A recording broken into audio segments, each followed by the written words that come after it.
Eh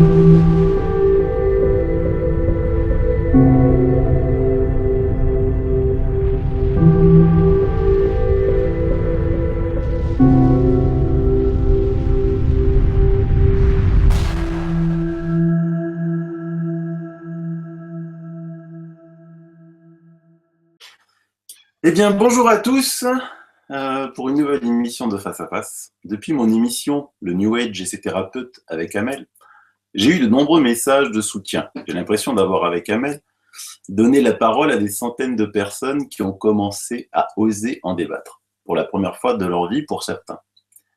Je comprends cette réaction. En effet, quand on va voir un thérapeute et que cela marche bien, on a envie de le crier sur tous les toits. Quand cela se passe mal, le plus souvent, c'est de suite grave, grosse dépression, on se sent mal, on essaie de comprendre, rien ne va plus, sans faire immédiatement le rapport avec le thérapeute. Quand, enfin, ou plutôt si, on remonte la pente, on a le plus souvent pas envie de remuer le couteau dans la plaie et on a surtout envie de passer à autre chose. Sauf que là, certains se sont libérés et ont eu envie de m'accompagner dans cette dénonciation. Je parlais d'hypnose dans la séance qui a suivi de Face à Face avec mon ami Sylvain Ricci, chamanisme et hypnose. Et j'ai décidé aujourd'hui de faire un focus sur l'hypnose régressive. En effet, cela fait 2 ans que j'en parle. C'est un fantastique outil.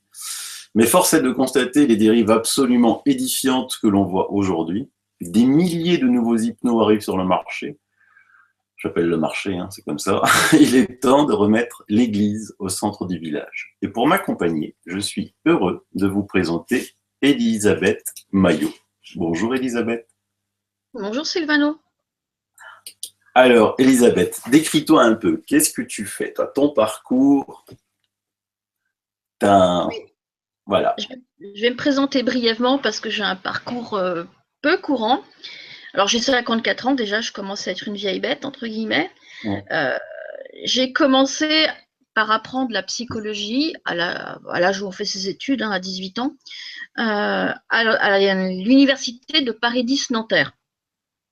Et puis, la vie s'est écoulée, entre guillemets, j'ai fini par apprendre la psychologie clinique et ensuite je suis partie sur les techniques d'hypnose, de thérapie brève, de thérapie comportementale.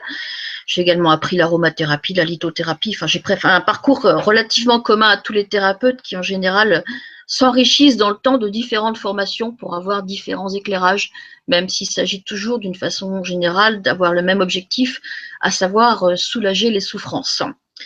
Alors, on devrait commencer par se référer au serment d'Hippocrate. D'abord, ne pas nuire.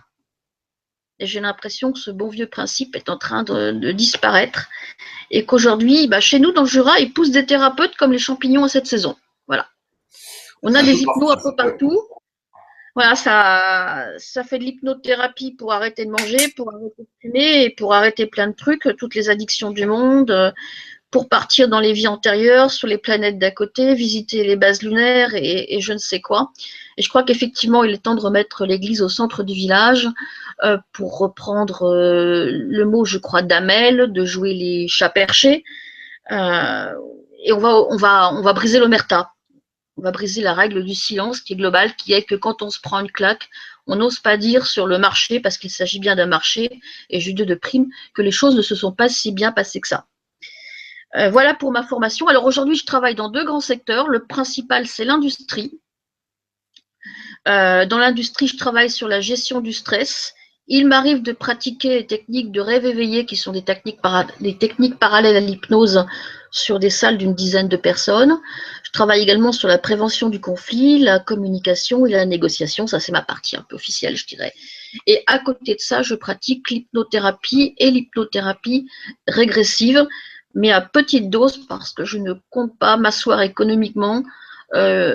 C'est très dangereux de s'asseoir économiquement là-dessus, ça peut pousser à la dérive. Enfin, c'est très difficile de garder la tête sur les épaules quand on sait que si on perd le client, on perd une somme juteuse. Donc voilà où j'en suis aujourd'hui. Deux facettes, une facette officielle, un travail dans l'industrie, et une facette plus discrète qui est mon travail de médium. Alors je suis médium, j'en avais pas encore parlé, ma grand-mère était médium, mon père était médium, ma fille est médium, c'est un peu familial. Mais être médium, ça ouvre également des portes et quelquefois on a presque envie de les refermer. Ça pose des questions, c'est quelque chose de riche. Ça remet les pieds sur terre aussi. Voilà. Ok, oui. Et dans Il y a l'hypnose, toujours une Comment? tu fais aussi de l'hypnose ericksonienne, non? Oui, tout à fait. D'accord. J'ai commencé par l'hypnose ericksonienne. Alors, l'hypnose ericksonienne, c'est une hypnose traditionnelle, mais où le thérapeute a un système de questionnement un peu différent et une base de travail sur les métaphores. D'accord. Et pour rassurer tout le monde qui nous écoute, je le redis, l'hypnose est un fantastique outil. Nous, on est là pour critiquer et pour dénoncer les dérives, pas pour critiquer l'hypnose. Alors, l'hypnose est un très bon outil, c'est un outil très technique d'ailleurs, qui demande une formation solide. Et ce qui fait peur dans ce qui se passe actuellement, c'est que bon nombre d'hypnoses se lancent sur le marché avec une formation genre 3 semaines, 15 jours de stage, vous êtes hypnothérapeute. Voilà. Oui, c'est ce que j'allais dire.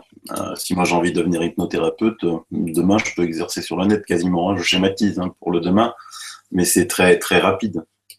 Oui, oui, aujourd'hui on voit même des formations gratuites fleurir. Enfin, apparemment gratuites. Ah, c'est super. C'est Mes génial. amis qui connaissant ce que je fais m'ont ressorti les pubs et oui, devenez hypnothérapeute, pratiquez l'hypnose ericksonienne, enfin, tout y est. On D'accord. a le package.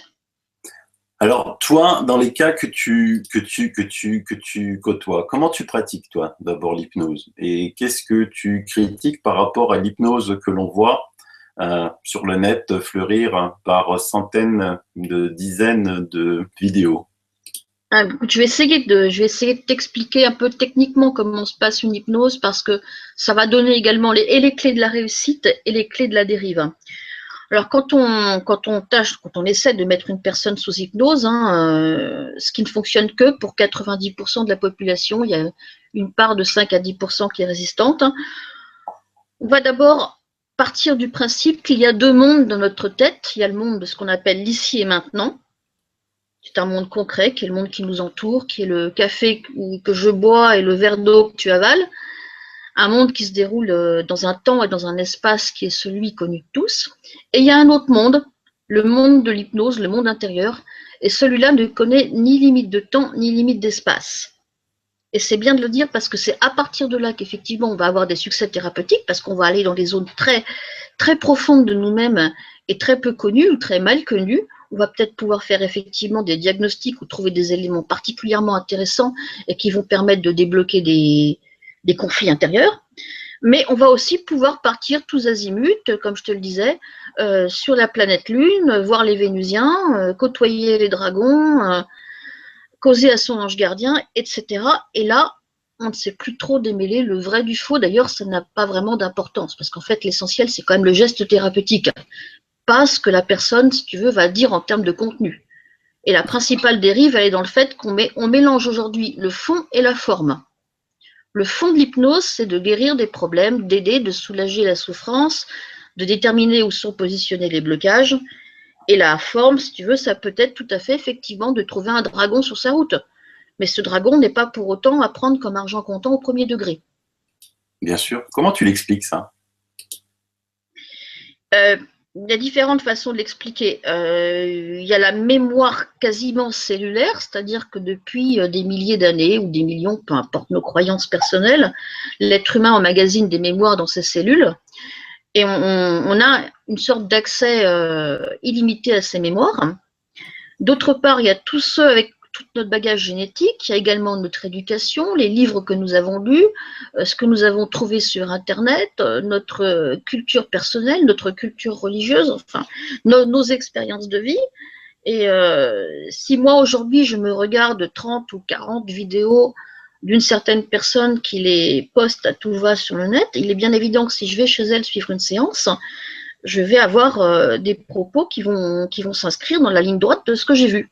C'est normal. Ça, Mon esprit est chargé de toutes ces choses. je confirme ça. J'ai déjà noté que les personnes qui allaient en hypnose ressortent souvent avec ce qu'elles avaient envie d'y entendre, quoi. Par exemple, l'exemple d'une amie qui est très pieuse, tu vois, les églises, les anges. Elle a fait une séance d'hypnose, elle a vu des anges. Normal. Normal et même plutôt sain d'ailleurs, puisqu'elle elle en a besoin pour asseoir ses croyances et pour pouvoir continuer plus loin sa vie spirituelle. En soi, si tu veux, le phénomène n'est pas malsain. Le phénomène deviendrait malsain si tout d'un coup elle se proclamait mystique, avec une mission plus ou moins sur cette terre et le fait de devenir par exemple gourou pour une secte. Et oui, souvent, ça peut devenir le problème, ça, de se croire très, très, très soudainement important et penser qu'on est habité par quelque chose à faire sur cette terre, quoi. Alors, ça peut aider, Oui, hein, des fois, hein, ça peut aider de flatter l'ego, mais l'ego, c'est très, très dangereux et tu peux avoir des retours assez rapides. tout à fait. Alors effectivement, tous ces gens qui vont en hypnose, hein, moi y compris, j'ai tenté le coup. On a tous des vies qui sont parfois peu passionnantes. On se lève le matin, on se gave de café pour tenir le coup, on gère les emmerdements de nos enfants à l'école, on doit travailler pour vivre, on se couche le soir, quelquefois on est fatigué, on est ou trop gros, trop maigre, ou pas bien, ou malade, ou ce que tu veux. Et aller voir quelqu'un qui t'explique, comme je l'ai parfois entendu, que en fait tu es un dragon réincarné qui doit souffler avec ta bouche pour purifier la terre, c'est flatteur, c'est bien si tu veux. Moi, ça m'enchante, je suis content pour la personne, il s'est fait plaisir, il a entendu des jolies choses. Ce qui est important, c'est peut-être tout simplement qu'il apprenne à respirer d'ailleurs. Ouais, c'est peut-être le message Oui, sous-entendu. c'est peut-être la symbolique du souffle. J'en sais rien, j'ai pas eu cette personne en thérapie, donc j'irai pas m'avancer entre guillemets à dire des choses. Mais il faut pas prendre la métaphore au premier degré, il faut vraiment aller au deuxième, au troisième et même plus loin pour comprendre ce qu'elle veut dire. La première mission que les gens ont sur cette terre, c'est s'occuper d'eux-mêmes et de ce qu'ils aiment. Ils ne devraient pas l'oublier. On n'a pas tous des missions énormes qui consistent à sauver le monde, à créer un groupe de réflexion, à montrer la lumière. S'éveiller, c'est avant tout s'éveiller à soi-même, à l'amour qu'on a pour soi-même et pour les siens, et pour même tout le monde d'ailleurs. Ça ne devrait pas aller plus loin, si tu veux. Et alors toi-même, tu as eu envie de faire une séance d'hypnose. Tu as fait une séance d'hypnose toi-même. J'ai fait une séance d'hypnose avec une personne connue. Ça m'a coûté une somme rondelette. Hein. Enfin, rondelette par rapport à la rémunération que les gens, avec lesquels les gens vivent, si tu veux. J'ai été quand même surprise. Alors, pas surprise parce que j'ai pu raconter sous hypnose, parce que les propos étaient cohérents avec la droite ligne de ce que j'avais vu en vidéo. Mon cerveau s'est calé là-dessus. J'ai pas pris ça au premier degré. C'est-à-dire, qu'est-ce que tu avais vu en vidéo? C'est-à-dire les autres vidéos que tu avais vues d'abord? J'ai vu d'autres vidéos. Mon esprit s'est pollué. J'ai vu j'ai vu des vidéos qui parlaient de reptiliens avec des yeux fendus et j'ai vu des reptiliens avec des yeux fendus. Rien de surprenant là-dedans, si tu veux. Puisque plus j'étais interrogée par une thérapeute qui avait une attirance toute particulière pour les vidéos qui font ressortir des reptiliens avec des yeux fendus, des grandes queues qui sont assis sur deux jambes. Donc, naturellement, on se cale là-dessus. C'est normal. Donc, quand on va voir un thérapeute et qu'on consulte ces vidéos, en général, on a toutes les chances pour ensuite s'inscrire dans la ligne droite de ce type de thérapie. Tu sais, quand tu vas voir un homéopathe, il te donne de l'homéopathie, hein, il te donne pas des antibiotiques. C'est un peu Normal. le même style. Alors après, si tu veux, j'ai pas du tout dit que ce type de thérapie était inutile. Hein. Je pense que derrière chaque métaphore, il y a quelque chose qui nous correspond au fond de nous et qu'effectivement, il y a quelque chose de bon et de positif pour soi à y trouver. Mais il y a quand même dérive potentielle dans la mesure où les gens qui ressortent de là, qui ont été persuadés d'avoir été, entre guillemets, roi de France au XVIIe, ou d'avoir une mission divine pour le peuple de cette bonne terre, vont derrière potentiellement modifier leur vie et non pas aller vers leurs objectifs, mais aller vers des objectifs complètement farfelus et se percher dans les étoiles. Oui, en sachant que quand tu dis que c'est pas mauvais, c'est effectivement, hein, on n'est pas en danger de mort, quoique, hein, Quoique. une limite. Quand dans la médecine allopathique, quand on veut mettre un médicament sur le marché, on prend un groupe de personnes. À certains, on leur donne du placebo, donc en gros la mie de pain, Tout hein, à fait. en leur faisant croire que c'est un médicament, et à l'autre moitié, on donne ce médicament qui va être mis sur le marché. Et le médicament n'est mis uniquement sur le marché si son action est supérieure à l'effet placebo. Parce qu'il faut bien comprendre Je que suis même ceux complètement d'accord avec toi. qui prennent de la mie de pain, hein, il y en a qui guérissent. Parce qu'ils ont leur cerveau emmagasine le fait qu'ils vont prendre un médicament pour guérir ce qu'ils ont, et donc ils vont se guérir, auto-guérir. Et en hypnothérapie, c'est pareil. C'est-à-dire que on va guérir de soi-même, comme l'effet placebo en allopathie. Après, il faut mesurer où est ce ratio. S'il est à 50, s'il est à 60%, un petit peu comme en allopathie. Et nous, là, on est plutôt pour s'occuper des gens qui sont laissés pour compte. Parce que en médecine, quand tu prends, si tu vas chez ton médecin et que tu prends un médicament qui ne te convient pas, tu y retournes et il va te prescrire un autre médicament plus adéquat à toi. Par contre, là, j'ai l'impression que les gens sont un petit peu laissés pour compte. C'est ce que j'ai pu voir comme réaction sur mon groupe Facebook, où les gens ont commencé à dire, bah oui, mais moi j'étais très mal après, et puis après, plus de nouvelles, quoi. Alors, je suis complètement d'accord avec toi. J'allais rebondir sur ce fameux effet placebo. J'y avais pensé en réfléchissant. Je serais curieuse de voir les statistiques de guérison de tous ces thérapeutes aujourd'hui. Est-ce qu'ils dépassent le fameux seuil des 30%? Et là, à mon avis, non. Parce que quand on pratique l'hypnose, il faut déjà commencer par ce qu'on appelle faire l'anamnèse, c'est-à-dire le récit des antécédents, pour savoir ce qui s'est passé chez la personne, ce qu'elle a vécu, quels sont ses traumatismes, quelles sont ses forces, quels sont ses points faibles, etc., etc., pour pouvoir lui apporter une aide personnalisée, et non pas toujours la même, ce qui veut, qui consisterait à dire, je vous renvoie à votre souvenir, dites-moi ce que vous voyez, la couleur de ses yeux. Non, non, pas du tout. Une aide personnalisée avec un suivi derrière. Il faut que la personne sorte de son état hypnotique, qu'elle sorte doucement, qu'elle soit accompagnée, que l'on puisse échanger à ce sujet, que l'on puisse conclure la séance, ce qui prend un petit peu de temps. Pour vous donner un exemple, personnellement, j'y passe une bonne heure et demie avant et après, souvent, une demi-heure. Et il y a un suivi dans le temps. Ça veut dire qu'on va se revoir, qu'on va regarder ce qui s'est passé. Est-ce que concrètement, il y a eu du mieux ou pas? Que faut-il corriger? Voilà. Oui, en plus, j'ajoute dans ce que tu dis que quand il faut faire une enquête, il ne s'agit pas de faire une enquête en disant à la personne, tiens, raconte-moi pourquoi tu veux venir en séance. Parce que des fois, les gens disent, bah, tiens, moi je veux venir en séance parce que petit, j'ai vu ça et que je ne sais pas ce que c'est, je voudrais bien y retourner à ce moment-là, ou j'ai un bobo là et j'aimerais bien le soigner, ou j'aimerais voyager tout simplement dans mes vies antérieures. Mais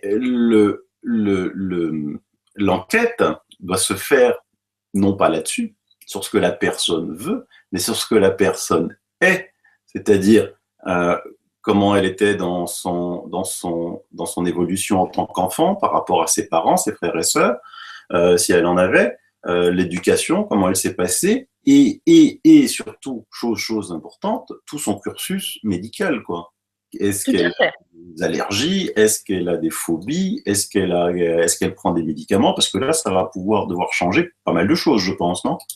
Alors ça change beaucoup de choses, d'autant plus que si on détecte un profil pathologique, comme par exemple une psychose, l'hypnose devient formellement interdite. Ah oui. Parce que si tu emmènes quelqu'un qui souffre de psychose en hypnose, tu risques d'ouvrir la porte à ce qu'on appelle un état délirant, et là tu renvoies la personne à sa maladie en fait. Alors que derrière, il y a probablement un psy qui a bossé corps et âme là-dessus pour justement caser la personne dans l'ici et maintenant et non pas la faire partir dans des délires où moi j'ai vu quand même des gens qui se mettaient tout nus au milieu de la route en voyant le Christ. Ah oui, d'accord. Oui, Oui. ça arrive. Oui, bien sûr, bien sûr. Mais là, des fois, tu ne peux pas favoriser le délire. Oui. Et des fois, tu sais, dans les asiles, parce que là, on pourrait croire que c'est un cas psychiatrique, bien que je ne le connais pas, mais souvent dans les asiles psychiatriques, il y a des fous qui racontent des histoires qui sont pas loin de ce que certains racontent en hypnose. Hein. Oui, tout à fait. Je crois que l'hypnose, c'est un moment d'ouverture personnelle à la folie et au délire, mais qui permet de trouver des ingrédients au fond de soi qui vont favoriser la guérison. On a tout à fait le droit de délirer sous hypnose, si tu veux. Moi, ça ne me dérange pas du tout qu'un client, patient, me dise qu'il a été Marie-Antoinette ou Louis XIV et qu'il va retrouver son poste de roi là maintenant parce que c'est la fin du monde et que le roi du monde doit ressortir des entrailles de la terre, je te dis n'importe quoi. Hein. Mmh. Ça ne me dérange pas si à la sortie, le problème est en train de se résoudre. Et si surtout, à la sortie, il est bien conscient qu'il n'est pas roi de France, qu'il n'est probablement pas en train de vivre la fin du monde et qu'il ne va pas, entre guillemets, prendre le pouvoir sur la terre entière. Voilà. Et le délire, entre guillemets, hypnotique, qui est un monde, je te dis, qui est un monde sans limite de créativité, ni dans le temps, ni dans l'espace, Et puis, il y a le retour à l'ici et maintenant, où on remet les pieds sur terre et on revient à l'objectif qu'on a clarifié avant la séance. Tu as tout à fait raison. Et en plus, On a pris le temps de clarifier, bien entendu. Hein. moi, je Parce que cite le problème, souvent, pardon. je cite souvent depuis 2 ans Corrado Malanga, qui avait écrit, je montrais souvent ce livre, hein, l'UFO nella mente. Ça veut dire les ovnis dans l'esprit, qui a été traduit finalement en français depuis le 8 septembre, mais je ne sais pas pourquoi ils ont traduit par les ovnis de l'esprit. C'est un peu bizarre, mais enfin bref. Oui. Et donc, dans ce livre-là, qui a été écrit en fait il y a 20 ans, il décrit comment il s'est intéressé à l'hypnose, hein, parce qu'il faut bien savoir que Malanga est un pur scientifique, hein, qui est docteur en chimie, qui a écrit plusieurs publications internationales en chimie organique, et il était amené à travailler pour l'équivalent italien du CNES, avec un département dédié à l'ufologie, parce qu'il voulait s'intéresser un petit peu à l'ufologie. Et Malanga a interrogé un abducté qui devenait célèbre en Italie il y a 20 ans parce qu'il passait sur les chaînes de télé, qui s'appelait Valerio Lonzi. Et donc, il s'est dit, tiens, je vais y aller, quoi. Et il a voulu adopter les méthodes qu'il voyait aux États-Unis, adopter l'hypnose régressive. Il s'était appuyé pour cela, parce qu'il n'était pas hypnothérapeute à l'époque, sur le docteur Mauro Moretti, qui est un des plus grands, qui était à l'époque le plus grand spécialiste en hypnothérapie en Italie. Et donc, pour s'intéresser à Valerio Lonzi, il ne faut pas croire que, hop, coup de baguette magique, comme on peut le voir sur certaines vidéos, allez, je te fais une séance et en 1h30, je te règle tout, 1h30, 2 heures. Donc d'abord, il a mené une véritable enquête sur le terrain, sur les amis de Valerio, ses habitudes, ses rêves quand il était petit, ses cauchemars, mais absolument tout. Évidemment, ça c'est quelque chose que toi, que d'autres ne pourront jamais faire, mais c'est juste pour te montrer jusqu'à où ça peut aller, quoi. Et Malanga met toujours l'accent sur le subconscient qui filtre les informations. Je donne un exemple. Quand tu regardes un arbre, ton esprit envoie cette information à ton subconscient qui lui enlève tous les détails inutiles comme la taille, les couleurs, ce qui alentour, pour envoyer l'information crue à l'inconscient. Quand plus tard tu veux te souvenir de cet arbre, tu lances un signal vers ton inconscient qui fait partir la mémoire crue de cet arbre au subconscient, qui lui remet la taille, la couleur, etc., etc. Et en hypnose, tu prends le risque, en t'adressant uniquement à l'inconscient, de ne surtout pas avoir le filtre du subconscient. Et Malanga met très souvent, et là je te rejoins, l'accent sur les questions posées aux patients. Il ne faut pas qu'elles soient dirigées. Il faut qu'elles soient le plus ouvertes possible. Par exemple, on ne dira jamais « décris-moi ces aliens ou ces reptiles », mais comment sont ces êtres? De temps en temps, poser des questions opposées. Par exemple, si on voit qu'on a affaire à des fameux reptiliens, ne pas demander... alors, on prend l'exemple des petits gris. Ils sont petits, ils sont gris. On va dire, comment tu les vois? Ou sont-ils grands? L'inverse, pour faire réfléchir la personne. De même, il ne faut jamais poser des questions avec la réponse dans la question. Du style, les yeux sont comment? Parce que là, évidemment, on va pousser par décrire des yeux obliques, noirs. Et Malanga s'aperçoit très vite qu'avec Valerio Lonzi, que ça colle pas ce qu'il dit, quoi. Dans les 3 premières séances, ça colle pas du tout avec les enquêtes qu'il avait faites. Et donc, ils ont mis au point une méthode avec le docteur Moretti qui faisait que de demander au subconscient de faire lever la main droite quand il repérait que l'inconscient mentait. Je peux te dire qu'il y a des séances où la main droite se levait très, très, très, très souvent. Mais il n'a pas fait que ça, quoi. C'est tout un panel de méthodes qu'il a mis au point. Donc là, il y en a pour 315 pages. Parce que pour avoir la vérité, rien que sur le cas de Valerio Lonzi, ils ont eu besoin entre, je crois, 25 à 30 séances. Et dans ces 25 à 30 séances, ils prenaient bien soin de terminer chaque séance en ordonnant au subconscient de tout effacer de la séance qui venait de se passer, afin qu'elle ne soit pas polluée à la prochaine séance. Est-ce que ça te parle un peu tout ça? Alors ça me parle beaucoup ce phénomène de pollution parce que c'est la principale difficulté sur laquelle butent ces thérapeutes qui mettent en ligne toutes les vidéos, si tu veux. Les gens s'y réfèrent. Donc là, ils n'ont même pas besoin de s'auto-polluer, ils se polluent tout court. Si tu veux aujourd'hui faire une séance d'hypnose sur quelqu'un qui pense qu'il a été abusé ou qui a vécu des choses exceptionnelles ou extraordinaires, si tu veux réellement faire un travail d'enquête, tu dois partir sur ce qu'on appelle des sujets vierges, c'est-à-dire des sujets qui n'auraient aucune expérience, par exemple de l'ufologie, aucune référence aux reptiliens, aucune référence à quoi que ce soit, ce qui est très difficile avec le net aujourd'hui. Alors, ça a eu été possible aux États-Unis il y a quelques dizaines d'années parce qu'on n'avait pas Google, on n'avait pas Internet, on n'avait pas les moyens de s'informer. Aujourd'hui, quelqu'un qui a une trace bizarroïde, qui a vécu un rêve un peu curieux, qui a eu une expérience qui lui semble paranormale, va tout de suite aller faire des recherches sur Google. Il va tomber assez rapidement sur toutes ces séances. Il va gaver son inconscient, son subconscient, son supraconscient et tout ce que tu veux d'informations mélangées, diverses et variées, qui vont ressortir pêle-mêle en vrac et qui vont nuire à son propre travail de thérapie. Donc, Mais des fois, je me pose une question quand je vois ces séances. Est-ce que les personnes ne sont vraiment en hypnose?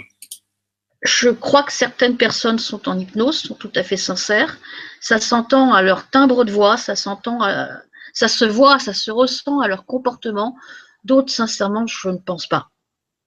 Alors, j'ai eu des doutes sur de nombreuses séances où, quand les gens sont en état d'hypnose, ils ne sont plus dans la conversation normale. Ils sont reliés strictement à l'espace interdimensionnel qui est à l'intérieur d'eux. Et ils peuvent avoir des émotions, ils peuvent avoir des éclats de rire, des larmes, des tremblements, des états de transe divers et variés, mais c'est des états qui sont strictement reliés à ce monde intérieur. Quand tu vois une personne sous hypnose qui est avec toi en simple conversation, ça veut dire qu'elle est dans l'ici et maintenant avec toi. Elle n'est pas avec elle-même à l'intérieur. Ouais.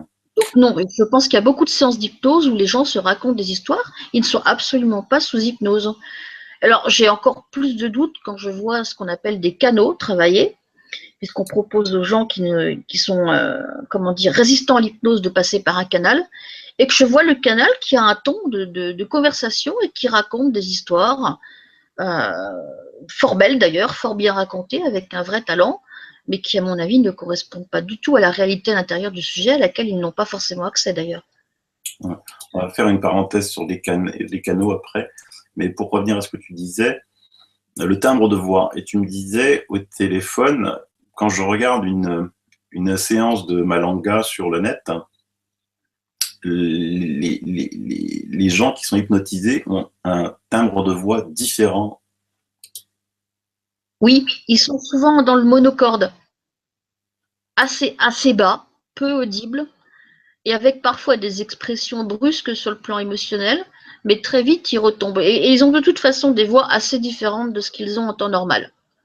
Donc Ouais. quand quelqu'un s'exprime sous hypnose avec sa voix, ces émotions traditionnelles, ces éclats de rire traditionnels, on est dans du rêve éveillé.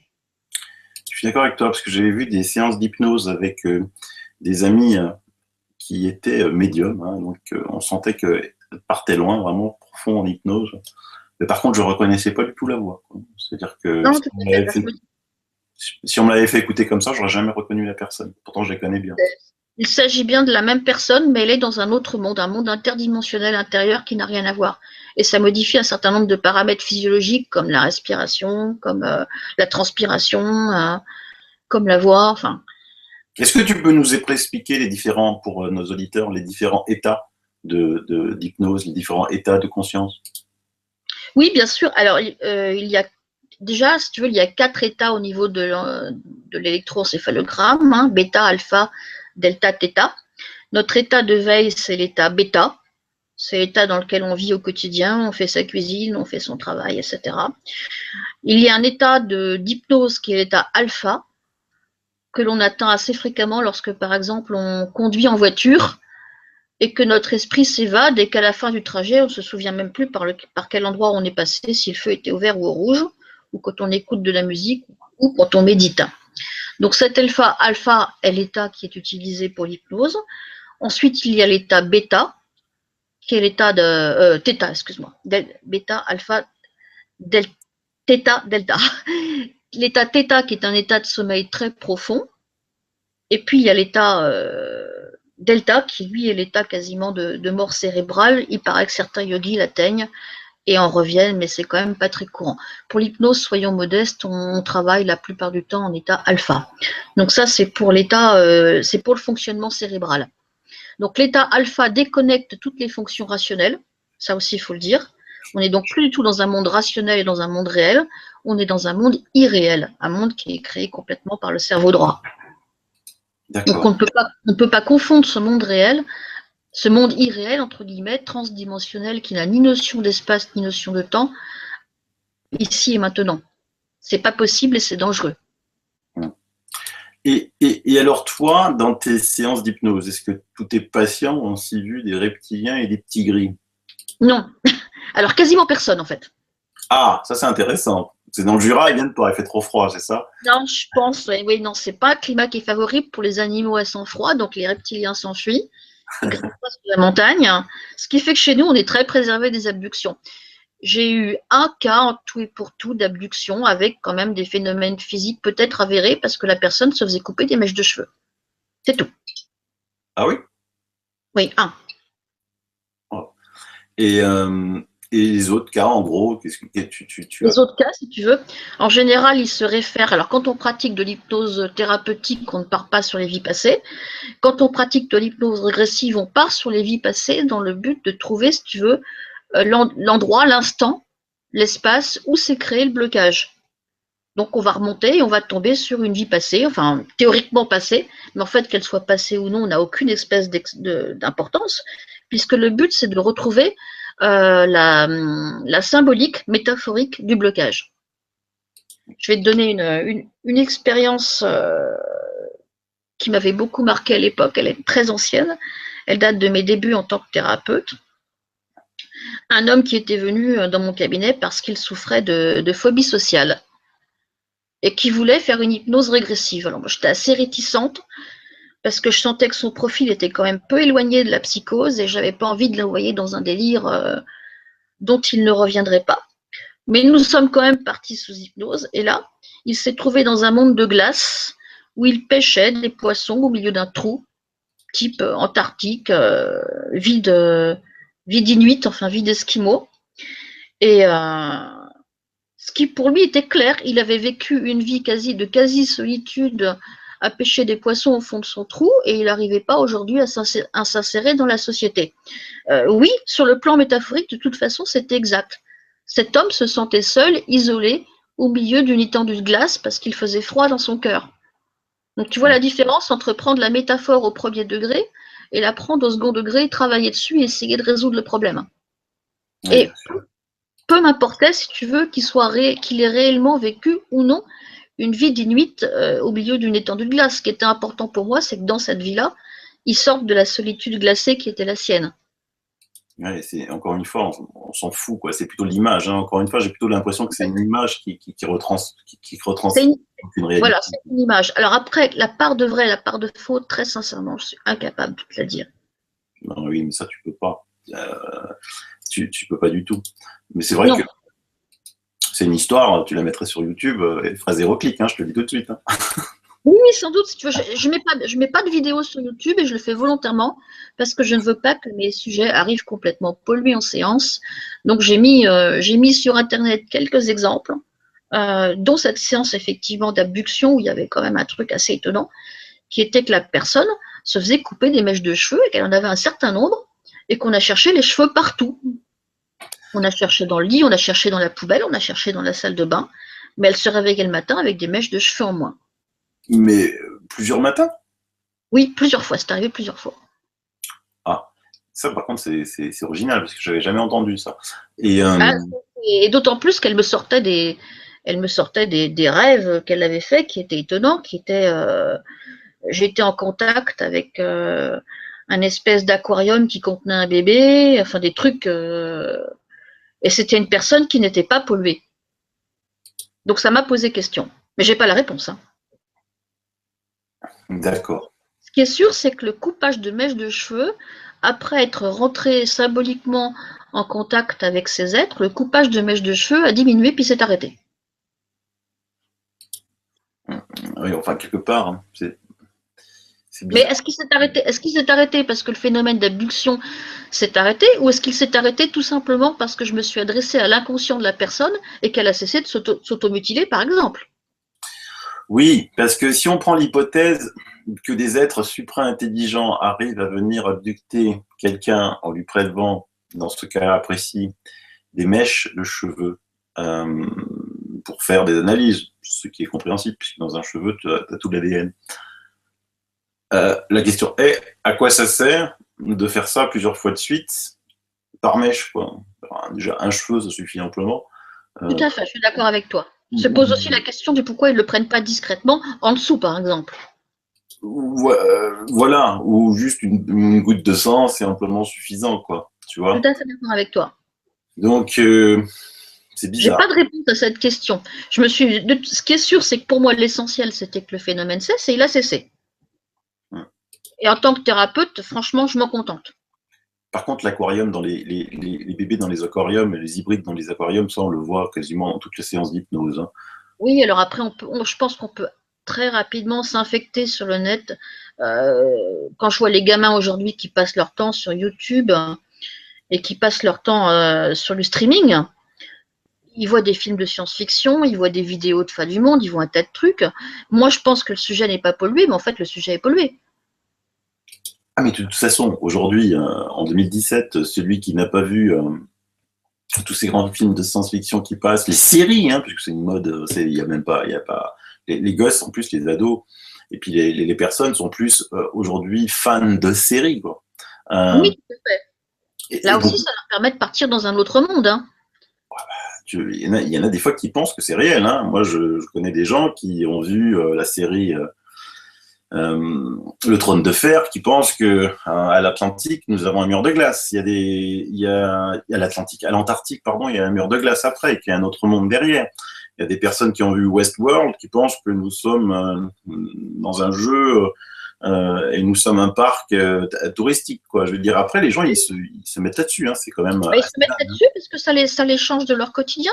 Ils ont un quotidien qui a peu de sens, dans lequel ils s'emmerdent profondément, il faut appeler un chat un chat. Et tout d'un coup, on leur explique que la porte des étoiles, Stargate, c'est vrai, et que peut-être des membres du gouvernement voyagent sur d'autres planètes pour résoudre des problèmes diplomatiques. Je veux dire, c'est quand même beaucoup plus, excuse-moi, je vais te le dire, c'est beaucoup plus bandant, c'est beaucoup plus rigolo. Je suis d'accord. La Confédération Galactique, c'est plus sympa, ouais, effectivement. Attends, moi, je préfère causer avec Acheteur la nuit que de rêver que mon banquier va m'appeler demain matin pour me dire que je suis à découvert. Même moi, je suis d'accord avec toi. Oui. Et puis, genre, en tant qu'hypnothérapeute et médium, je t'assure que vraiment ce que je sais aujourd'hui, c'est que je ne sais pas. Voilà. Pour Mm. reprendre cette vieille formulation, tout ce à quoi je me consacre aujourd'hui, c'est que quand quelqu'un arrive chez moi, il a un problème et il faut qu'ensemble on arrive à trouver une solution. Et ça ne devrait pas sortir de là. C'est ça. Et puis, faut pas non plus, sans penser aussi que ce soit un coup de baguette magique, hein, que la personne elle a peut-être besoin certainement de revenir, hein. On va pas chez la médecin. Alors, effectivement, si on a une grippe, on va chez le médecin. Enfin, n'y allez pas, mais enfin, c'est juste pour donner un exemple, pour se soigner de la grippe. Mais si on a une maladie longue, on comprendrait pas que le médecin il vous voit qu'une fois en disant bah, coucou, ça va aller, quoi, hein, parce qu'il Tout à va fait. avoir envie de Comme revenir. tu, voilà, comme tu le disais très justement, quand tu étudies un cas sur hypnose, il ne te faut pas une séance, mais de nombreuses séances. Et là, si tu veux, sur la base du prix des séances qui est aujourd'hui, même dans le Jura, à plus de 100 euros, pas chez moi, hein, je précise, parce que je ne veux pas rentrer là-dedans, puis je veux pouvoir multiplier mes séances. Les gens ne peuvent pas se faire suivre, hein. Donc, ils se donnent le droit à une séance et ils vont voir l'hypnothérapeute exactement comme on va voir une voyante, C'est ça. avec la même marge de probabilité de tomber juste. Et c'est quand même très dommageable pour la profession parce que non, en une séance, il est rare que tu résolves tous les problèmes. Moi, dans ce cas de séance pour les mèches de cheveux, j'y ai passé plusieurs séances avant que ça ne cesse complètement. Ça a d'abord diminué, puis ça s'est stoppé. C'est exactement ça, ça va devenir comme les voyantes, quoi. Moi, je connais plein de personnes qui, depuis la nuit des temps, vont voir des voyants, des voyantes. Euh, Jamais, si, des fois, ça tombe juste, mais Mais il continue à y aller, quoi. C'est un truc de fou. Ah oui, tu vas voir une voyante pour te changer les idées, pour te donner de l'espoir, pour te changer de la grisaille du quotidien. La plupart des gens ne veulent pas entendre, entre guillemets, la vérité, si tant est qu'elle existe. C'est parce qu'il les intéresse. Ils ont envie d'entendre quelque chose qui les aide. Un joli conte. C'est ça, ils ont besoin de croire. Hein, c'est Ils ont besoin de croire, et je les comprends, puisque moi aussi j'ai besoin de croire. On a tous besoin de croire en quelque chose pour pouvoir, entre guillemets, avancer, parce que le monde n'est quand même pas facile. Le tout, c'est de bien faire la distinction entre l'ici et maintenant et cette part complètement irréelle sur laquelle on n'a pas de prise. C'est-à-dire qu'effectivement, il y a peut-être des dragons, des licornes, j'en sais rien, c'est bien possible. Simplement, ces dragons et ces licornes n'appartiennent pas à notre monde, ni de près, ni de loin. Je confirme. Les 5-10% de gens qui tombent en hypnose comme moi, tu as une idée pourquoi ils ne tombent pas en hypnose? Il y a différents phénomènes. Le phénomène le plus courant, c'est une forme de défense, une défense très profonde qui peut être due soit à un traumatisme, soit une expérience passée désagréable, qui fait que le sujet ne peut pas se laisser aller, si tu veux. Il y a dans le fait d'entrer en état d'hypnose une forme de laisser aller, une forme d'ouverture à quelque chose de profond en soi, et c'est pas toujours possible de le faire. Alors ça se travaille. Il est assez fréquent qu'une personne ne puisse pas la première fois, mais qu'au bout de 2-3 séances, là aussi ça demande du boulot, avec le même thérapeute et avec un rapport de confiance qui s'améliore dans le temps, la personne y arrive. L'hypnose, c'est quelque chose de progressif aussi. Hein. Oui, c'est vrai, ça, je fais l'analogie, je pense, en même temps qu'on discute là. En hypnose ericksonienne, quand tu as une addiction, je sais pas moi, tu es addict au café, tu es addict à la cigarette, tu veux l'enlever, tu vas à l'hypnose ericksonienne, il te l'enlève ça. Oui et non. Alors très sincèrement, je pratique beaucoup l'hypnose ericksonienne et j'ai un nombre incalculable de gens qui sont venus pour la cigarette et la bouffe, hein, qui sont les deux chevaux de bataille des addictions les plus usuelles, avec l'alcool aussi. Alors la base de l'hypnose ericksonienne, ça va être de travailler sur ce qu'on appelle le bénéfice secondaire. Si par exemple tu fumes, c'est tout simplement parce que ça te fait, par exemple tu te mets quelque chose dans la bouche, tu as un geste qui socialement te donne de la contenance, ça te permet également de te couper plus ou moins l'appétit, etc., etc. Enfin, il y a d'innombrables raisons à la cigarette. Une fois que le geste est appris, entre guillemets, tu as beaucoup de mal à t'en séparer. Quand tu veux te sevrer, tu fais appel à l'hypnose en disant, justement, on va me débarrasser de tout ça. Donc, que fait le thérapeute? Il va déterminer quelles sont les raisons positives pour lesquelles tu as ce geste. Parce que ces raisons sont positives. Hein. La cigarette t'apporte quelque chose de bien avant de te nuire. Et il va demander à ton inconscient de trouver une autre façon de t'apporter ces choses positives pour pouvoir supprimer la cigarette une fois que tu as récupéré ces bénéfices-là ailleurs. Est-ce que je suis claire en fait? Oui, je comprends parfaitement. On appelle ça, par exemple, il y a une forme d'outil qui s'appelle le recadrage en 3 points. On va demander à ton inconscient de trouver 3 bénéfices et 3 solutions pour pouvoir remplacer chacun de ces 3 bénéfices. Qui fait d'ailleurs 9 points en tout. Et moi, je travaille là-dessus en moyenne 3 séances complètes pour pouvoir essayer d'avoir un résultat qui va quand même dépendre en bonne partie de la motivation de la personne. C'est là où je voulais en venir, justement, dans ma question. C'est que, tu vois, dans cette hypnose ericksonienne, pour les addictions, peu importe après comment tu pratiques, ou quand on voit dans les séries américaines, les Américains aller chez leur psy, il n'a jamais été question d'une séance et on règle tout. D'où c'est venu cette mode en hypnose régressive de faire une séance et c'est venu. On a affaire à la pensée magique, si tu veux. Ouais, d'accord. C'est de la pensée magique, quoi. Tu vas dans ton monde intérieur, tu bidouilles ton cinéma intérieur et tu ressors, tout est réglé. Ça remarque, je l'ai vu en formation aussi, parce que moi, je me souviens bien pendant la formation, si tu veux, quand on écoutait les profs, on avait l'impression que c'était hyper facile. On avait l'impression que tu allais dans le cinéma intérieur, tu réglais les couleurs de l'écran. Par exemple, dans le cas d'un traumatisme, tu rééclairais différemment le traumatisme avec des sons, des odeurs, des couleurs, des choses différentes, et pouf, le traumatisme n'en était plus un. Mais mon Dieu, j'aimerais que ça soit aussi facile. Oui. Alors justement, tu as pu voir dans mon groupe des personnes qui ont osé témoigner qu'après la séance d'hypnose, ça s'est pas bien passé, elles allaient mal. Qu'est-ce qui s'est passé? Parce que souvent on entend dire que tu es en mode alpha, comme tu disais, l'hypnose n'est pas du tout dangereuse. Est-ce vrai? Oui et non. Alors déjà, pour un psychotique, Et il y a quand même une partie de la population qui a une structure psychotique. Hein. Je ne parle pas de psychose décompensée, mais je parle d'une structure psychotique. Pour tous ces gens-là, ça devrait être formellement interdit puisqu'on va, entre guillemets, ouvrir la porte au délire. Ça, c'est le premier point. Il y a maintenant tous les gens qui ont une sensibilité médiumnique. C'est-à-dire qu'ils ont une espèce naturellement de porte ouverte sur le transdimensionnel, qu'il soit vrai, avéré ou faux, peu importe. Alors tous ces gens-là vont décoller, et le risque, si tu veux, c'est qu'ils jouent les chats perchés, comme ce à quoi faisait référence ton ami Amel, et qu'on les perde définitivement pour les choses du quotidien. Donc ça, c'est un deuxième risque. Le troisième risque, c'est qu'ils se fassent peur. Parce que quand tout d'un coup tu rentres dans un monde intérieur peuplé de monstres reptiliens, de petits ou grands gris qui te volent tes ovaires, qui te coupent les cheveux, de trucs absolument horribles, de fin du monde, de bombes atomiques ou de Stargate ingérable, tu ressors, tu dis mais mon Dieu, la vérité elle est où? Mon monde c'est quoi? Qu'est-ce qui m'arrive? Okay. Il faut redescendre sur Terre. Et après une séance, il faut du temps pour redescendre sur Terre, parce qu'il faut que le thérapeute rassure, entre guillemets, le thérapisé en lui expliquant que tout ce qu'il a vu, c'est quand même relativement métaphorique et qu'il ne faut pas prendre ça au premier degré. Il faut le rassurer. Parce que sinon, derrière, vous avez quelqu'un qui va faire des cauchemars toutes les nuits sur les reptiliens, qui va se réveiller en transe le matin en se disant « mais cette nuit, j'ai encore été enlevé » ou ils sont venus me rendre visite. On peut avoir des terreurs nocturnes. Petite info pour tous, hein.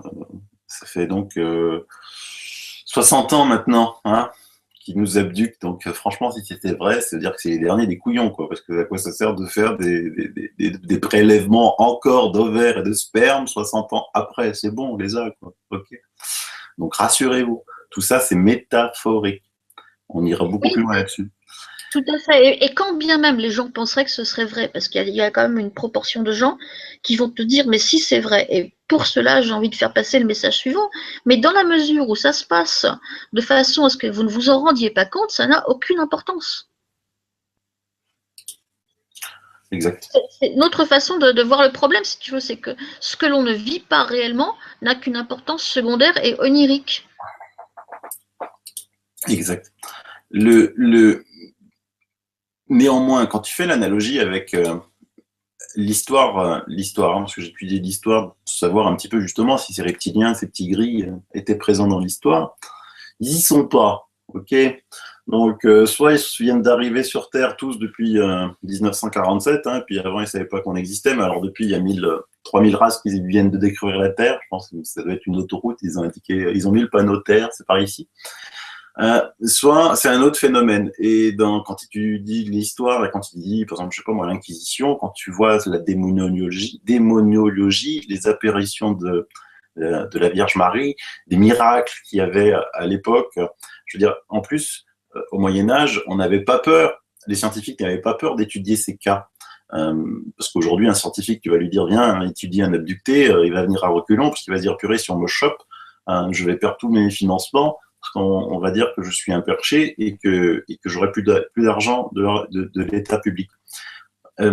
Et donc, quand on étudie à l'époque les cas, mais c'était fantastique, quoi. Il y avait des cas de bilocation, c'est-à-dire, moi je suis là en ce moment avec toi, mais on me voyait aussi à 1000 km, quoi, en train de parler avec quelqu'un. Et là, ils ont étudié des cas comme ça. Il y avait des cas de possession démoniaque assez forte. Les exorcistes. Alors, est-ce qu'il n'y aurait pas une force un petit peu au-dessus de tout ça qui se joue de nous depuis la nuit des temps? Ça, c'est bien possible, parce qu'il s'est effectivement toujours passé un tas de trucs et on n'a toujours pas répondu à la question du qui est la Vierge à Fatima. Bah ça, de toute façon, c'est sûr et certain que c'est tout sauf la Vierge. Probable. Voilà. Probable. Et là, j'ai pas envie du tout de faire du mal à tous les gens chrétiens qui sont attachés à ça. Mais voilà, qui est la Vierge de Fatima et qui sont toutes les vierges du monde et qui sont les forces qui sont derrière, parce qu'on a réellement des cas d'extase avec des gens sur qui il y a eu des tests médicaux pratiqués et qui ne sont réellement pas là en fait. Leur corps est présent physiquement, mais leur esprit est barré. Vous pouvez leur mettre des coups de pied dans le dos, vous pouvez les piquer avec une aiguille. Il ne se passe plus rien. Ils ne sont donc pas là. Ils sont réellement en extase. Donc oui, effectivement, il existe quelque chose qu'on ne voit pas. Il existe sans doute un tas de forces. En tant que médium, d'ailleurs, j'ai été confrontée un certain nombre de fois à tout ça. Il convient d'être extrêmement prudent parce que quand on rentre en contact avec quelque chose, on ne sait pas avec quoi on rentre en contact. Et ça, je voudrais le dire un peu à tous les gens qui se disent médiums ou qui ont envie d'approcher le paranormal. Quand quelque chose vous contacte ou quand vous avez le sentiment d'être en contact, en relation avec une force qui vous dépasse, vous ne savez pas de quelle nature elle est. Oui. Courage, fuyez. Oui. Enfin, tenez-vous à l'ici et maintenant, c'est quand même bien plus prudent. Oui. Bah oui, toi, en tant que médium, tu as dû aussi en revoir là-dessus. Hein.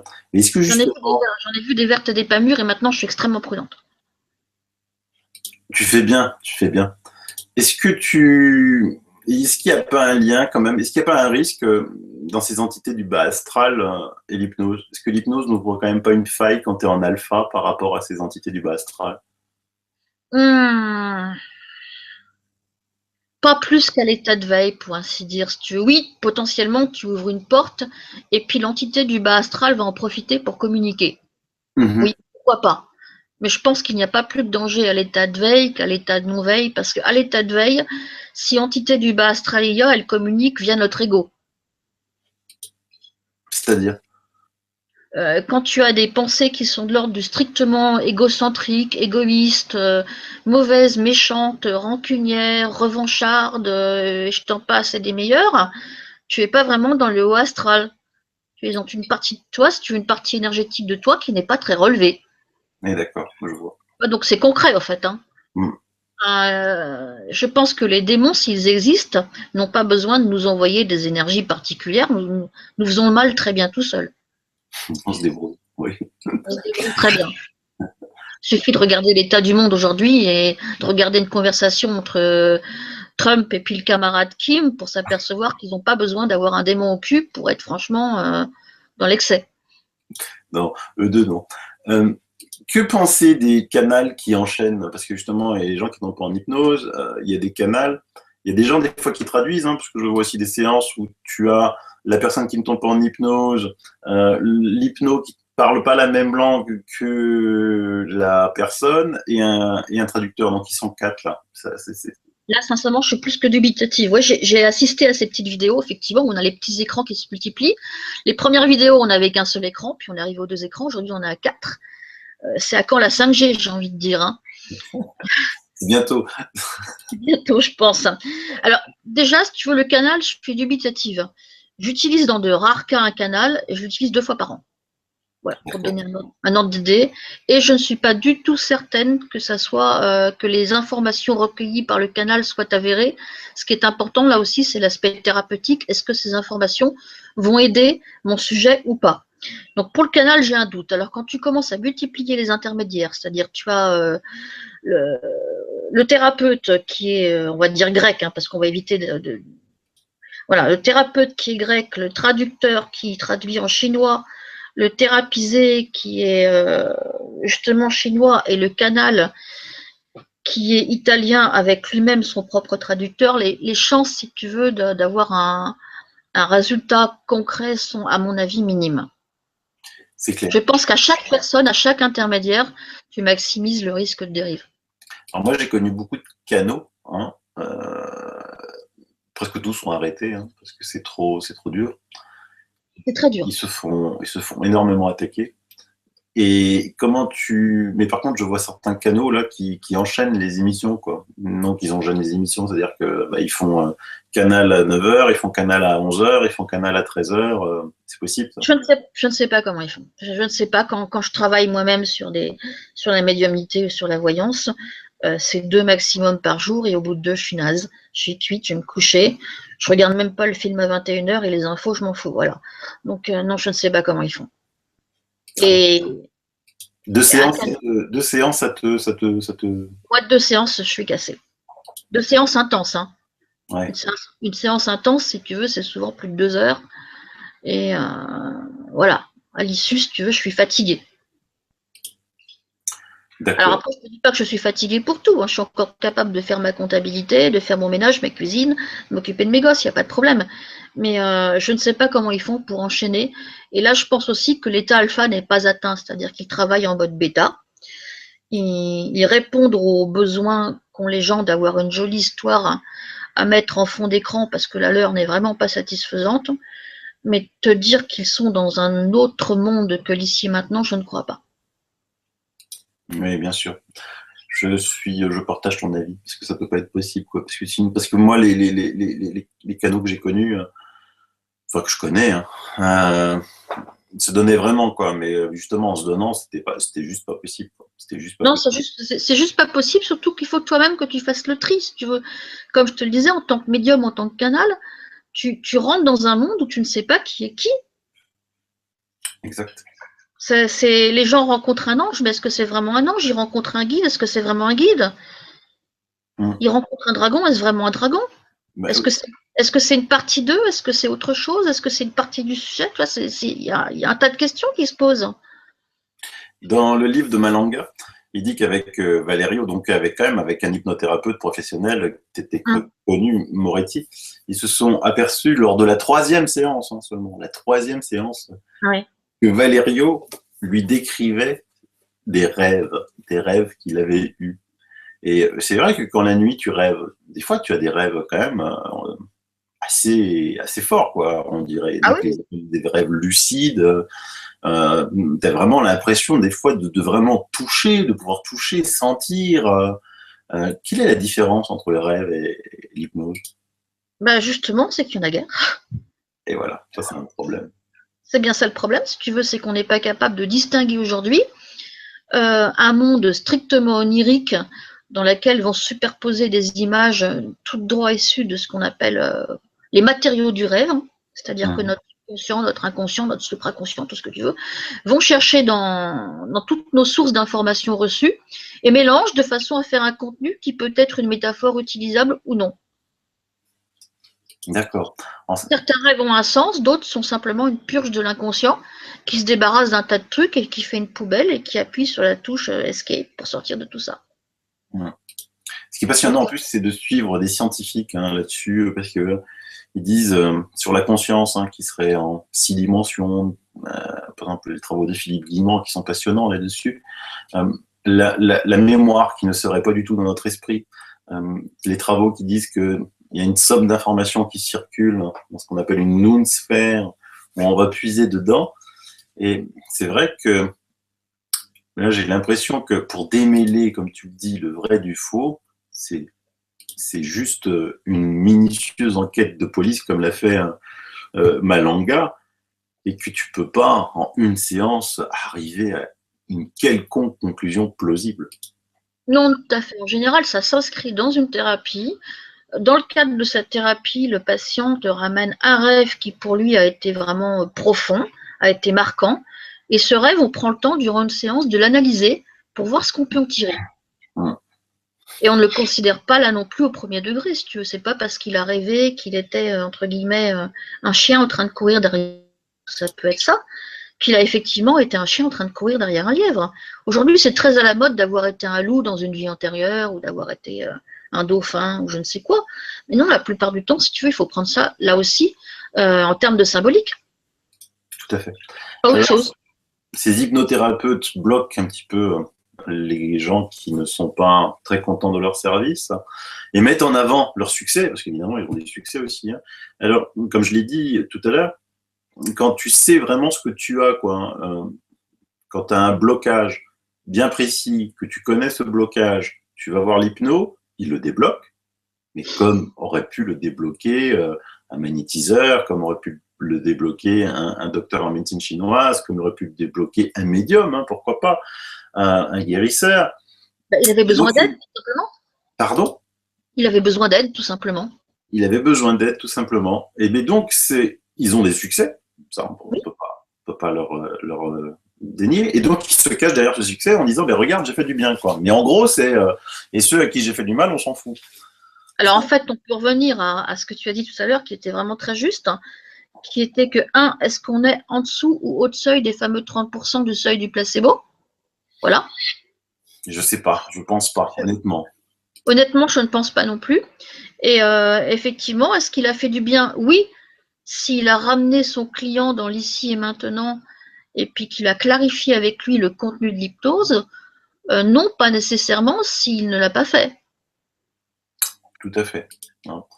Et puis moi, j'étais aussi dans des groupes qui disaient, ben voilà, j'ai été chez un tel, on m'a dit qu'il fallait que j'augmente mes vibrations, j'ai grillé les grilles, les reptiliens, tout allait bien, je marchais sur l'eau, et puis ils sont revenus. Oui. Oui, Merde, il marche plus sur l'eau. non, zut. Donc Dommage. évidemment, dans ces cas-là. Alors, c'est quoi ces histoires de vibrations, tiens, pour toi, les vibrations, c'est Ah, quoi? les vibrations, là aussi, il y a l'histoire des chats perchés et les autres. Euh, je pense que d'une certaine façon, effectivement, on peut s'alléger dans la mesure où on tend vers l'amour, on tend vers quelque chose de beau. Là, je suis d'accord. Mhm. Pour moi, ça, c'est pas une conception New Age.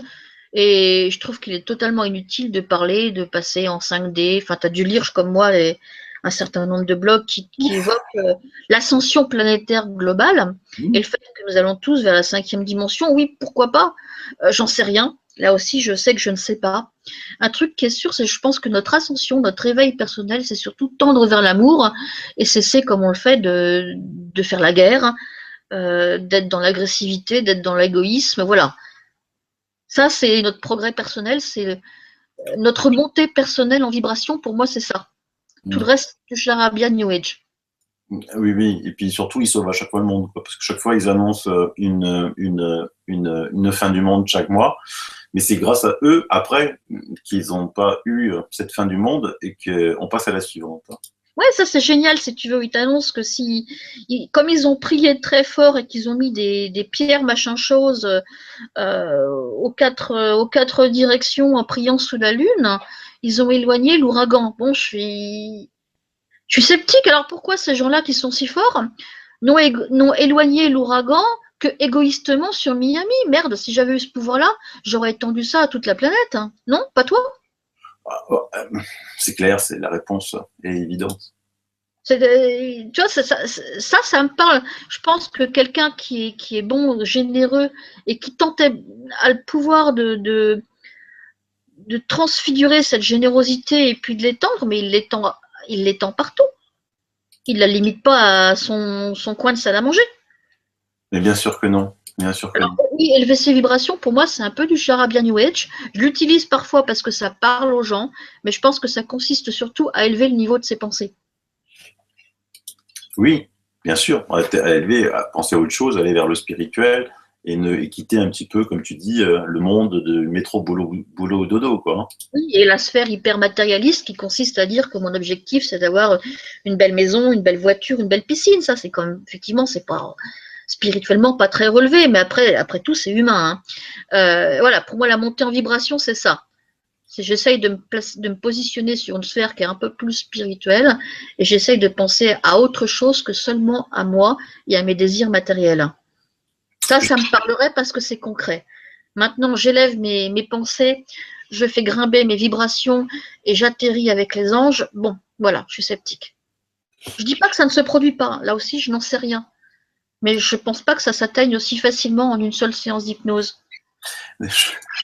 Je ne pense pas non plus, ce serait vrai beaucoup trop simple. Mais c'est vrai ce que tu dis, parce qu'on on est entraîné hein, dans cette vie matérielle, parce que moi je vis ici en Alsace, les Alsaciens sont tout l'inverse de moi, hein, qui est italien. C'est-à-dire que très jeunes, ils se marient très jeunes, ils construisent une maison, ils ont pas de sous, ils font des gosses, donc ils se serrent la ceinture, donc ils vivent toute la jeunesse, parce que le but c'est avoir une maison, avoir une piscine, comme tu dis, avoir une grande maison, c'est encore mieux. Euh, et ben, ils en oublient de vivre, quoi. Oui, oui, tout à fait. Ils ont oublié que le but, c'est tout simplement d'être heureux. Et ça, en tant que thérapeute, c'est un des trucs que je répète à mes clients en début de séance. N'oubliez pas que votre objectif, votre principal objectif, c'est d'être heureux et pour ça, d'ailleurs, en bonne santé. Et d'ailleurs, dans un premier temps, on clarifie l'objectif. Alors, que voulez-vous? Parce que si réellement les gens me disent qu'ils veulent une maison, une piscine, une voiture, pourquoi pas? Mais c'est pas de mon ressort. Bien sûr, bien sûr, bien sûr. Donc l'objectif, c'est d'être heureux. À partir de là, qu'est-ce que je fais pour être heureux? Quelles sont mes valeurs? Comment je vais les développer? Qu'est-ce que je fais déjà pour servir mon système de valeurs et qu'est-ce que je ne fais pas? Hein, il se pose un certain nombre de questions qui sont en amont d'une séance de thérapie d'hypnose. Et avec toi, tout ce que tu as à disposition comme outil, comment tu définis l'outil que tu vas utiliser quand tu as un client qui vient chez toi? Je réfléchis en même temps que je travaille, en fait. Bah oui. J'ai une part de moi qui réfléchit, puis il y a l'expérience. Oui, bien sûr. Ça fait combien de temps maintenant que tu pratiques? Écoute, j'ai commencé à pratiquer dans début des années 2000. Ah oui, mais alors tu étais carrément une des premières, quoi, je veux dire. Enfin, je veux dire, Ah bah attends, à l'époque, ça se pratiquait pas et c'est ce qui rendait l'outil fabuleux, si tu veux, c'est que tu n'avais pas l'impression de marcher dans le truc standard à la mode. Ah, d'accord, depuis 2000, punaise. Oui, Putain, oui, non, je te dis, je suis un vieux truc maintenant. Hein. À 54 ans, j'ai l'impression d'être un dinosaure. ah oui, depuis le dinosaure, il s'est fait dépasser maintenant par les petits genoux là, qui ont envahi la sphère youtubesque. Ben, je voudrais t'évoquer justement parce que ça va te parler, ça parlera aussi aux autres. Quand tu rentres dans le monde de l'hypnothérapie, du paranormal, de l'ufologie et tous ces trucs-là, si tu veux, il y a plusieurs phases. Il y a la première phase où tu t'émerveilles. Tu t'émerveilles parce qu'on te donne des outils fabuleux, surtout que les profs te vendent ça comme étant des outils d'une efficacité redoutable. Hein, tu t'émerveilles, tu te gaves d'informations, tu découvres tout à la fois les anges gardiens, les pierres magiques, les dragons. Tu découvres tout un monde. Et dans ce monde, tout est permis. On va te dire que tu peux travailler les énergies, que tu vas pouvoir, entre guillemets, débarrasser un tel de son alcoolisme, redonner la joie à ta grand-mère, soigner par magnétisme ta petite sœur, et peut-être un peu de tout ça. Donc c'est une première phase merveilleuse. Puis et à la deuxième étape, si tu veux, quand tu commences à devenir un thérapeute un peu expérimenté, tu te dis merde, ça marche pas aussi bien que ça quand même. Ouais. Ça marche pas à tous les coups. Mmh. Des gamelles, tu t'en prends. Si tu veux, là, il faut revenir à quelque chose d'un petit peu plus humble, qui consiste à dire quelquefois je peux, quelquefois je ne peux pas. Une thérapie, ça reste une alchimie, si tu veux, entre son thérapeute et puis son patient. Hein. Et quelquefois, cette alchimie prend, quelquefois, elle ne prend pas. Donc, il faut savoir dire aux patients, je ne suis pas votre thérapeute, ou accepter qu'ils vous le disent quand ça se produit. Donc, s'il y a des thérapeutes qui aujourd'hui disent qu'ils ont 100% de succès et que jamais personne leur a claqué la porte au nez, je leur dirai là, bravo les gars, si des gamelles, on s'en prend. Ça, c'est la deuxième étape, pendant laquelle on prend de l'expérience. La troisième étape, si tu veux, on remet l'église au centre du village. C'est exactement ça. Moi, j'en suis là. On prend de la prudence, on prend de l'expérience, on prend de l'humilité, on prend aussi de l'amour, on recale ses objectifs, on aime ses patients, même avec leurs gros défauts, mais pour leurs grosses qualités. Il y a tout ce travail en amont qui se fait, si tu veux. On ne devient pas thérapeute du jour au lendemain avec une formation. On le devient dans le temps. Comme je suis d'accord à 100% avec toi, et je pense que ça va faire 3 fois maintenant que je le dis dans ces émissions face à face, quand vous tombez sur un thérapeute qui vous dit qu'il a 100% de résultats ou qu'il a de excellents résultats, fuyez, comme le dit Émeric Blanc, un peu d'humilité, et tu viens de le dire toi aussi Elisabeth, il faut rester humble, et on ne peut pas toujours gagner, on peut pas toujours guérir, on peut pas toujours résoudre des problèmes. Des fois, on est incompétent et donc il faut savoir passer le flambeau. C'est encore plus honorant pour la personne de dire je ne peux pas aller consulter. Et d'ailleurs, d'après ce que j'ai vu, je vous conseille un tel, qui est d'essayer de vouloir vaincre son ego et de vouloir absolument aller au bout avec cette personne. C'est tellement, si tu veux, je pense que c'est tellement important le travail que tu es en train de faire, qui est de lever l'omerta sur tous ces métiers qui touchent, qui côtoient le paranormal, et de faire un petit peu le point et de se dire oui, il y a du bon, mais pas que, et soyons un peu centrés sur le sujet. Mais le problème, c'est les doubles problèmes. Bon, il y a de ces gens qui viennent là pour faire l'argent, parce que c'est de l'argent un petit peu facile. Hein. Ils disent, oh purée, ils entendent. Hein, ils veulent aller voir un tel, il a 6 mois d'attente. Ils veulent aller voir l'autre, il a 6 mois de délai. Donc ils se disent, mais attends, mais pourquoi moi je peux pas le faire? Et puis ils s'aperçoivent, comme tu le dis, et comme tous les autres disent, qu'au niveau formation, comme le dit Émeric, avec 2000 euros, tu es maître universel de Reiki. Donc ils se disent, mais pourquoi pas moi? Et après, il y a l'autre phénomène des web TV, des web radios qui invitent tout et n'importe qui, mais surtout, elle, qu'est-ce qu'elle cherche aussi? De l'argent, des clics, hein, une fois de plus. Bah, les gens qui font des émissions, si tu veux, se font la plupart du temps de la pub, c'est-à-dire qu'ils donnent leurs coordonnées, ils expliquent qu'ils ont un site, qu'ils ont ci, qu'ils ont ça, ils se casent. Alors maintenant, pour trouver un bon thérapeute, que ce soit un bon voyant, un bon magnétiseur, un bon hypnothérapeute, un bon tout ce que tu veux, en général, les vrais bons ne sont pas si chers que ça. Parce qu'ils ne sont pas dans une démarche qui est strictement pécuniaire. Ils ont du monde, ils en ont assez pour vivre. Ils travaillent pas plus que ça parce qu'un bon travail c'est fatigant, donc tu peux pas aligner les clients. Et en général, ils sont accessibles financièrement. Tous les bons thérapeutes que j'ai vus étaient accessibles. Moi, je suis totalement d'accord avec toi. Tous ceux qui sont très bons, que je connais, c'est accessible. Alors, vous ne vous attendez pas que ce soit donné, hein. Personne ne travaille gratuitement, une fois de plus, c'est pas le but, hein. On n'est pas des chats perchés en disant ah oui, je vis d'amour et d'eau fraîche. Non, on ne peut pas se faire payer un bouton de culotte non plus, il faut bien payer nos impôts et voilà. Bien sûr, mais il y a une référence, votre généraliste, quoi. Le généraliste, c'est à peu près 25 € la consultation. C'est pas cher du tout, certes, mais il en fait 4 en 1 heure. Des fois, certains en font beaucoup plus, hein. Un bon, on va dire quelqu'un, il prend un quart d'heure, un généraliste avec son patient, des fois plus, mais je veux dire, c'est la moyenne. Ensuite, il y a les généralistes qui défilent et qui passent 10 minutes uniquement par patient et qui en font 6 dans 1 heure. Mais voilà, vous avez à peu près... C'est une bonne référence. Mais aujourd'hui, c'est vrai que les gens manquent de travail, ils manquent d'argent, la société est de plus en plus difficile. Alors, c'est vrai que c'est facile de céder aux sirènes du paranormal, aux sirènes des formations à 2 balles et de devenir en 3 semaines ostéopathe, en 15 jours hypnothérapeute. Et comme tu le disais si bien, pour 2000 € hypnothérapeute, parce que derrière tout ça, si tu veux, tu as des gens qui se disent formateurs et qui en fait, eux aussi, gagnent leur vie comme ils peuvent. Ah oui, oui, bien sûr. Donc, quand tu parlais de marché, c'est très réel. Oui, il y a un marché du paranormal. Alors, sachant que le monde de l'ufologie et le monde du paranormal sont totalement imbriqués.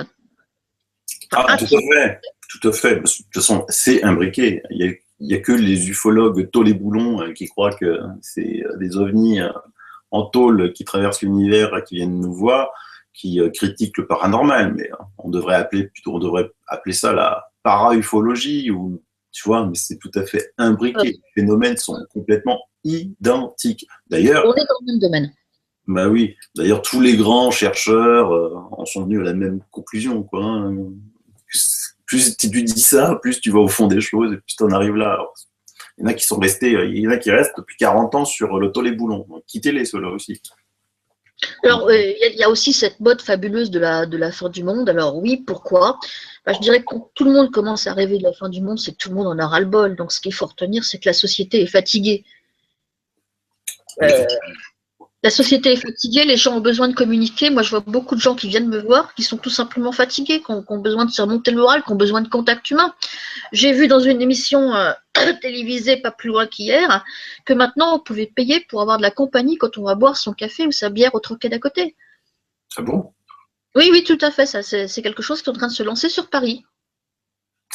Mais c'est l'isolement social, ça, oui, c'est... C'est affreux, si tu veux. Ah Donc, oui. il n'est pas étonnant que les gens se réfugient derrière dans le paranormal pour ouvrir une porte au rêve. C'est que personnellement, ils ne rêvent plus. À payer pour aller boire un café avec un inconnu, c'est fou, ça. C'est d'une grande tristesse. Mais la plupart des gens, les gens qui viennent te voir pour une séance d'hypnose ou pour une séance de voyance, si tu veux, ils cherchent une séance de bonheur, tout simplement. Et c'est au thérapeute de le clarifier et de dire, mais qu'est-ce que vous voulez? Parce qu'une séance de bonheur, ça ne va pas résoudre votre problème. Ouais, c'est marrant, ouais. J'ai jamais pensé à ça, tu sais, moi, quand je rentre dans un café, parce que je suis dans une ville où je connais pas, je m'arrête boire un café avant mon rendez-vous. 5 minutes après, je connais tout le café, quoi, mais... Oui, parce que tu as une fonction sociale bien développée. La preuve, c'est que tu crées des groupes de discussion, des choses comme ça. C'est que tu es socialement très ouvert aux autres, mais ce n'est pas le cas de tout le monde. Il y a un tas de gens, si tu veux, qui n'ont pas cette capacité et qui souffrent intrinsèquement parce qu'ils ne savent pas comment s'y prendre. Alors là aussi, le boulot du thérapeute, c'est de leur dire, mais qu'est-ce qui vous bloque? Où est-ce que ça vous bloque et comment le débloquer pour que vous puissiez aller vers les autres? Eh ben, tu vois, je vais faire un café virtuel gratuit, quoi. Comme ça, on se met tous sur Ouais, Duo, on se prend le café. Mais les échanges sur les blogs, les commentaires, c'est exactement ça. Si tu veux, c'est une fonction sociale avec ses points forts qui est la qualité de l'échange et ses points améliorables qui est que quelquefois certains viennent à s'insulter parce qu'ils ne partagent pas les mêmes croyances. Ouais, ça c'est dommage, je critique toujours. Moi, j'ai pas le même avis que tout le monde, j'ai jamais insulté personne, pas parce qu'on n'est Non, pas non, du même surtout avis. nous ne sommes absolument pas sûrs de détenir une quelconque vérité. Si tu veux, tout ce qui sort de l'aspect concret de notre tasse à café, de notre ordi, de notre travail, on ne sait pas. Je te dis, en tant que médium, j'ai vécu des expériences paranormales, mais vraiment étonnantes, et pour autant, je ne sais pas. Bah, évidemment, de toute façon, celui qui dit je sais, hein. Et puis ça serait tellement triste si tout le monde pensait la même chose. Oui, voilà, ce serait un non-partage. Ben voilà. Voilà. Alors ça aussi, ce que c'est une séance d'hypnose, c'est un partage. Et tu penses qu'il peut y avoir, outre les questions très dirigées, tu sens que tu as un pouvoir, toi, sur le client qui est chez toi, quand tu es Alors, en hypnose avec lui? pas tant que ça, en fait. Oui, tu as le pouvoir de diriger ses réponses. Oui, ça c'est sûr. C'est-à-dire que, par exemple, pour donner un exemple de communication assez facile, quand tu demandes à quelqu'un qu'est-ce que tu bois, tu ne lui laisses pas le choix. Tu es en train de lui dire qu'il va boire quelque chose. Exact, exact, Voilà, si tu lui demandes où il veut s'asseoir, tu ne lui laisses pas le choix. Tu lui expliques qu'il va s'asseoir. exact. Donc de la même façon, si tu veux, sous hypnose, tu peux, à l'aide d'un questionnement dirigiste, entre guillemets, aiguiller tes réponses. Mais Dieu merci, si tu veux, les gens sont dotés d'un système de défense qui est intrinsèquement très solide et tu ne peux pas le démolir en une séance d'hypnose. Par contre, 2 ou 3 jours de séance de groupe, de formation un peu bizarroïde peuvent déstabiliser le système. Et ça, je l'ai vu personnellement, si tu veux. Eh Donc, ben, non. Bah, tu sais, comment bah, toutes les sectes, tous les gourous, où tu as les gens qui sortent de leur vie sociale, qui quittent leur famille, qui vendent, qui donnent l'argent aux gourous de la secte, oui, c'est comme ça que ça se passe, hein. Alors, j'ai vécu ça. Je l'ai vécu de l'intérieur. Il y a maintenant 15 ans de ça. Euh, je suis partie 3 jours dans une secte sans savoir. Ah, J'étais attirée par une formation sur des méthodes d'hypnose permettant d'effacer les conditionnements inadéquats de l'enfance. waouh. Alors, comme c'est très tentant de savoir comment effacer un mauvais conditionnement, parce qu'après tu peux toucher à toutes les addictions, à l'alcoolisme, à plein de trucs si tu veux. Ça me paraissait merveilleux, donc je suis partie. C'était une formation qui se déroulait au fin fond de l'Espagne. Je suis tombée dans un nid de gourou, dans une secte qui travaillait des méthodes qui étaient purement et simplement du lavage de cerveau. C'est-à-dire, Alors, effectivement, ils effaçaient bien les conditionnements de l'enfance pour les remplacer, si tu veux, parce que le cerveau n'aime pas rester vide, hein, pour les remplacer par leur propre conditionnement. Et derrière, les gens restaient de bons sujets qui achetaient des formations, exactement comme fonctionne la scientologie, si tu veux. ouais, d'accord, je vois, même principe. Il faut 3 jours pour réaliser, avec des méthodes d'hypnose et de thérapie, un lavage de cerveau. Ça va vite, ça va très vite. Tu isoles le sujet, tu l'isoles progressivement de sa famille, tu pratiques des inductions hypnotiques, tu pratiques un mode de vie un peu particulier, tu isoles la personne et donc, au bout de 3 jours, le cerveau est lessivé.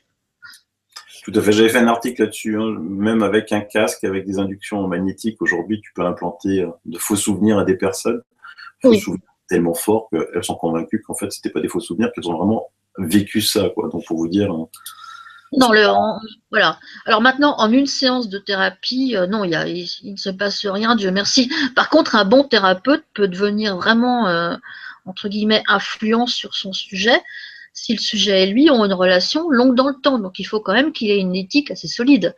Parce que s'il n'a pas d'éthique, Dieu seul sait où il peut trimballer son sujet.